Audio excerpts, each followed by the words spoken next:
اس ملک میں توہین، تکفیر، تبرہ کا اظہار کون سے مسلک کا عالم ہے جس نے آج تک نہ کیا ہو؟ میں تو سوال اٹھانا چاہتا ہوں کہ سب سے پہلے تکفیریت کا نعرہ، سب سے پہلے تبرہ بے معنی لغوی، تبرہ بے معنی ہمارے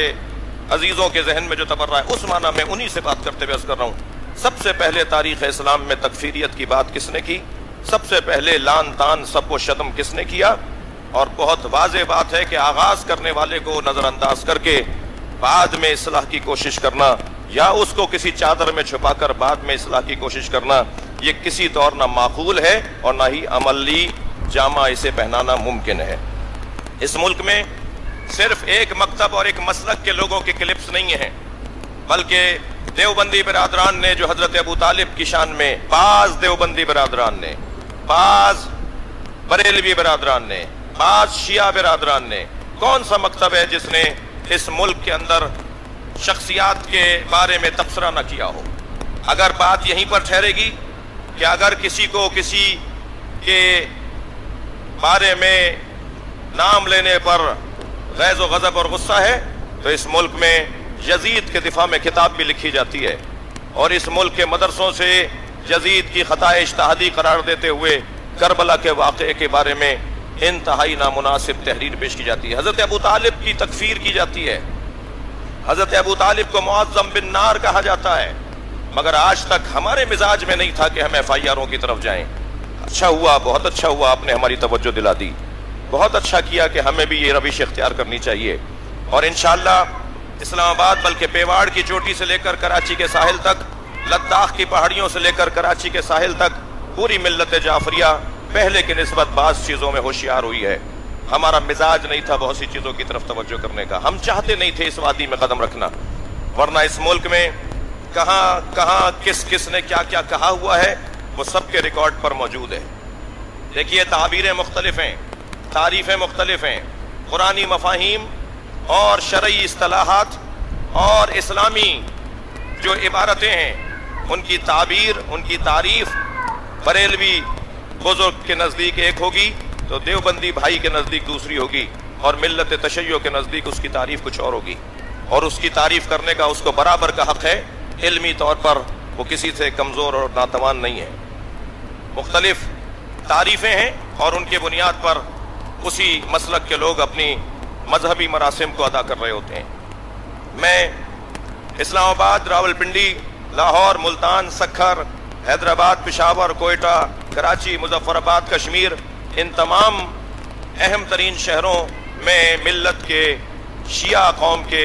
جو عمائدین اور شخصیات اجلاسات بلا رہے ہیں، میٹنگز ہو رہی ہیں، ان سے بھی اپنے محترم سننے والوں کو آگاہ کر رہا ہوں، اور میں سول سوسائٹی کے لوگوں سے مخاطب ہوں، میں صحافی برادری سے مخاطب ہوں۔ آج کا یہ نمائندہ اور آج کا یہ بھرپور کراچی کی سطح کا اجلاس، مقدس اجلاس اور محترم اجلاس، آپ سے یہ کہنا چاہتا ہے، سول سوسائٹی سے کہنا چاہتا ہے، صحافی برادری سے کہنا چاہتا ہے، مختلف طبقہ فکر سے کہنا چاہتا ہے، ریٹائرڈ افسران اور حاضر سروس افسران، وہ حفاظتی افسران ہوں یا انتظامی افسران ہوں، ان سب سے مخاطب ہے کہ آپ پاکستان کی معاملات پر غور کریں۔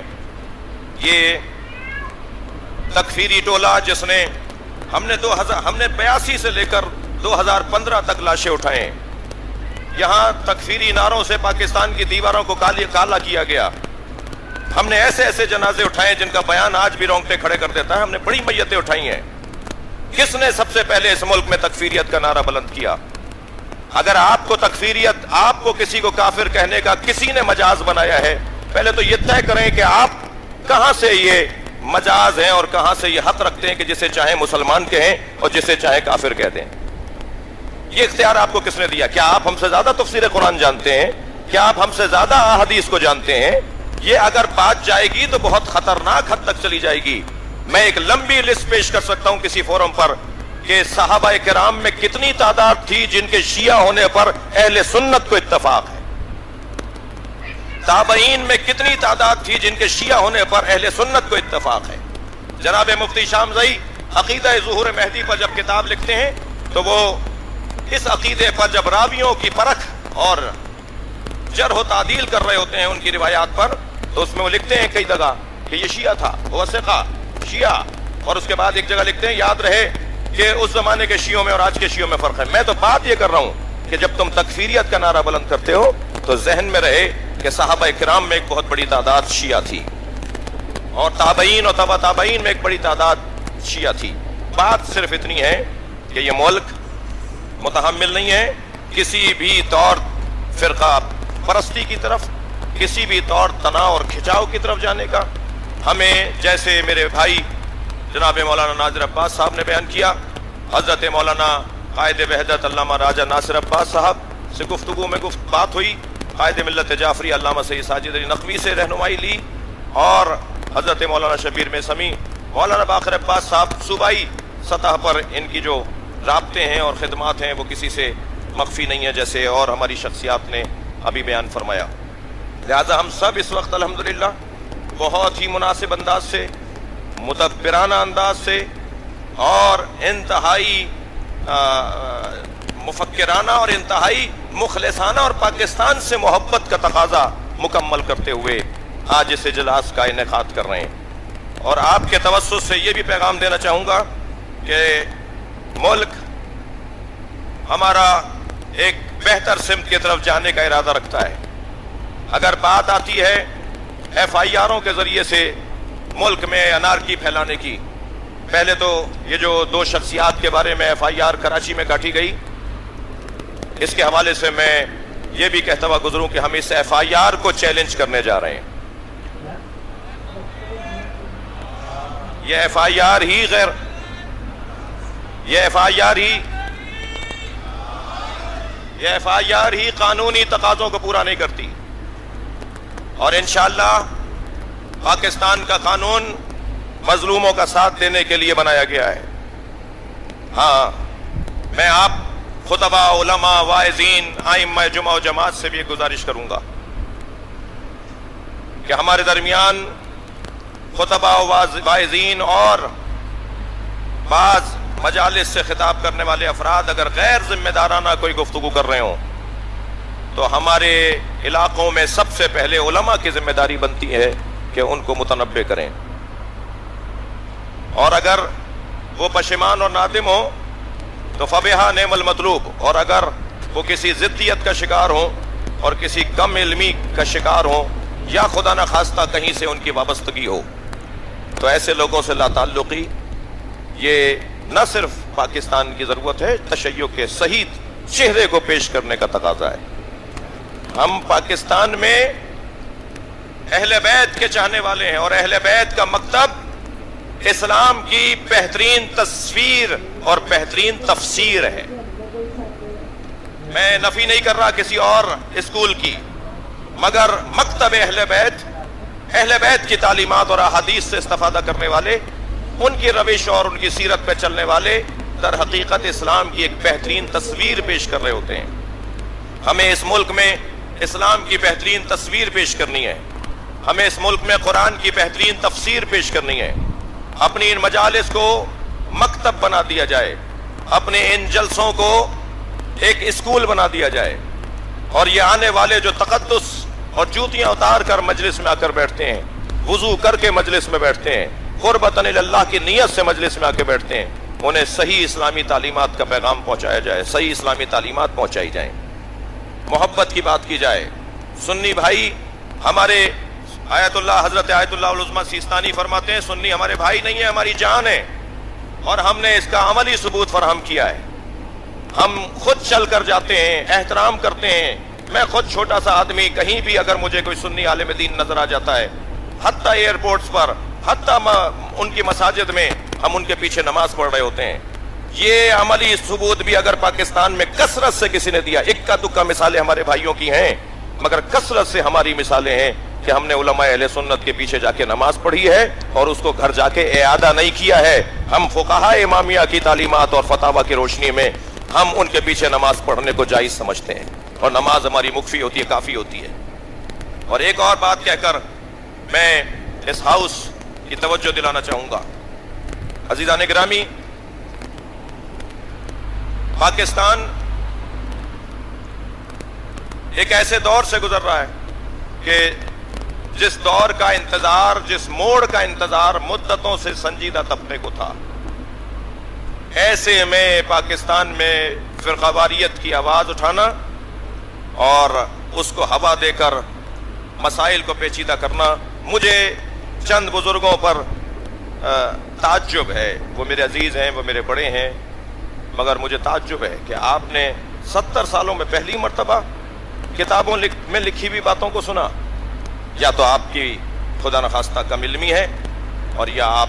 تجاہل عارفانہ سے کام لے رہے ہیں. پاکستان میں 70 سالوں میں ایسا نہیں ہوا، بلکہ پاکستان کی سرزمین پر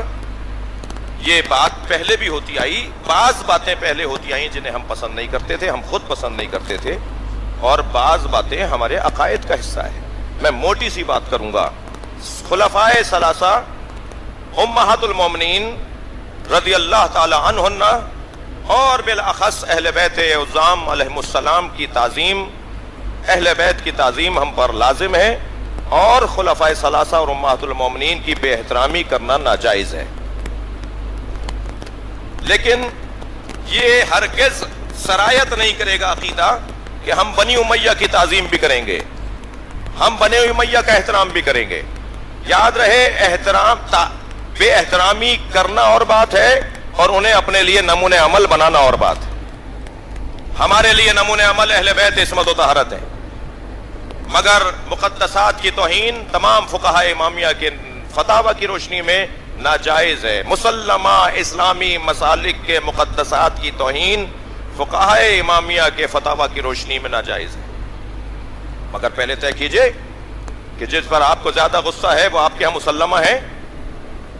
ان کا احترام، ان کا مقام، ان کی حیثیت آپ کے ہاں مسلم ہے. نہیں عزیزان گرامی، میں اپنے پاکستان کے ایک مفتی اعظم صاحب کو متوجہ کروں گا کہ آپ کے دائیں بائیں کچھ لوگ ایسے نظر آ رہے ہیں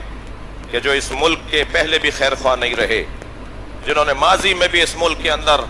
آگ لگائی اور انہوں نے ہمارا نقصان تو کیا ہو اپنا نقصان زیادہ کیا ہے. خدا کے لیے آپ سمجھدار ہیں، معاملہ فہم ہیں، بزرگ ہیں، آپ اس کے خطرات کی طرف توجہ کریں.